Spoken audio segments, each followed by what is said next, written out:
What are the name of Michael's dogs again? Zorro and Jolie. He's a pretty colourful character.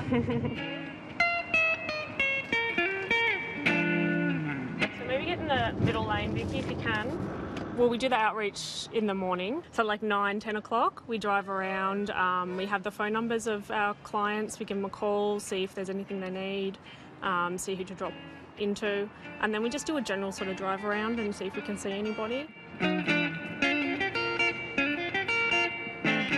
Hello! Hello, Papa. How you going? Hello. Hey, Michael, how you going? Thank you. How are you guys? Yeah, good. Playing a bit of tunes this morning? Yeah. Awesome. Like the Aussie band. We actually go and visit them on the streets and service their animals in the area where they're sleeping rough. So they're doing all right? Just Yeah, need the usual sort of flea and worm stuff? Yeah, listen, what I do need... It's primarily preventative care, just general health checks, vaccinations, flea, worm control. If there's any other issues, we do have sort of limited medications, and then 3-4 times a year we do a dissecting clinic as well. I come down here on the weekends because the people are really nice and, you know, I earn a bit of money. That's what I do. I bus for a living and, yeah, it helps, you know, like... Yeah. They have to be referred to us through a service that they're linked up with, so that might be Mission or Salvos or Rough Edges, Wayside Chapel. Yep. And if they have a referral form, then yeah, they can come to us and it's a free service and everyone here is a volunteer. Thank you for coming. I really appreciate you ringing. Take care, eh? Okay. Thank you. They're not just pets, they're family, their best friend, you know, and I find a lot of these people will go without for themselves to provide for their pets. Yeah. And if we can provide for their pets, then they'll have a little bit extra to put into themselves. Alrighty, enjoy the rest of your day. See you next time.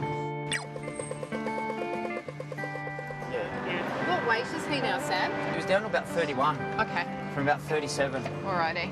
but that's good. We needed to drop a bit of weight off him for his leg. Hi. How you going? I'm Alison. I don't know if I've met you before. How are you? Oh, not too bad. How's Patrick going? He's not too happy at the moment. Oh, Isn't he beautiful? he's gorgeous. So do we need to vaccinate him today? Yeah, he's Yep. about 3 weeks overdue. Look, that's okay. And I that's won't not a actually problem. have the money to pay for it No for problem. another 3 or 4 We've got weeks, it, and we've got I it all. really don't want to leave it that long. Do you guys live here in the park?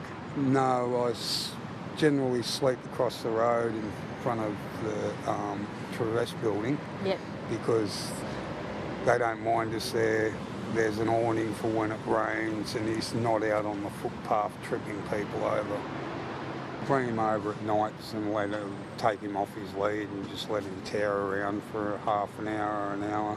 Yeah. Chases a few rats and down holes and stuff, and then when he gets sick of that he comes back to me and put him back on his lead and take him back over the road. Great. It might knock him around a little, so if he's a little bit... There you go. Well done. Well done. I know, that was a bit rude, A little bit of wasn't a it? protest. To get a little treat. Some greenies in there, is there? Since we started sleeping rough, I've pretty much gone overboard with spoiling him because I feel bad about the situation he's in. I promised to give him a good home. Yeah. And this ain't exactly a good home for a cat. So every boarding house I ring, as soon as you mention cat, it's, oh, sorry, mate, it's a boarding house. Someone might complain. What does Patrick mean to you? He's my friend. He's basically, I hardly see my daughter these days because she's at uni in Melbourne, and he's pretty much the only family I've got, really. Yeah, let him know he's loved, and he pretty much sticks by me. So Vicky, you just want to keep kind of going straight. Yep. He's got his canines coming through. And then we've got a busy clinic this afternoon. Yeah, we'll be busy. So that's till about 1:30. Yeah. Then we come back to the church here, St John's Church, and we start setting up for the afternoon clinic. I know that there's been distance in our lives. They've like wonderful people who have just had maybe a few bad things happen in their lives. It's amazing if you just, maybe you lose a job, we don't have a great support network. It's really not that far a fall to find yourself homeless. Time was out here drinking by your side. Yeah, sure, she's a neater. She's a piggy. Come on, Mummy. You big fat lumpy.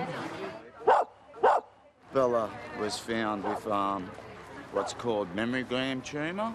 So getting her operations done and the cancer cut out, it was so traumatic for me.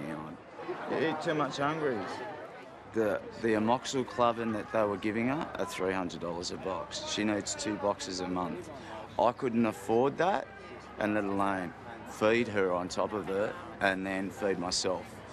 There's just no way it was happening. I got really depressed. And if it wasn't for these guys, they saved her life and they helped me get fed and get her fed. I've had her for so long, I've slept with her every night for 17 years just about, so yeah, she's my world. She's my everything. I got no cancer now, that's what you can say.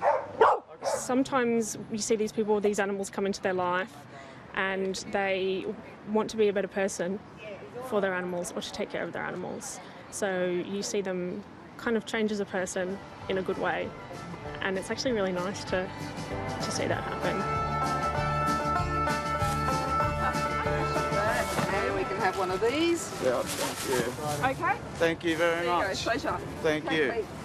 See, without those guys, people just wouldn't make it through.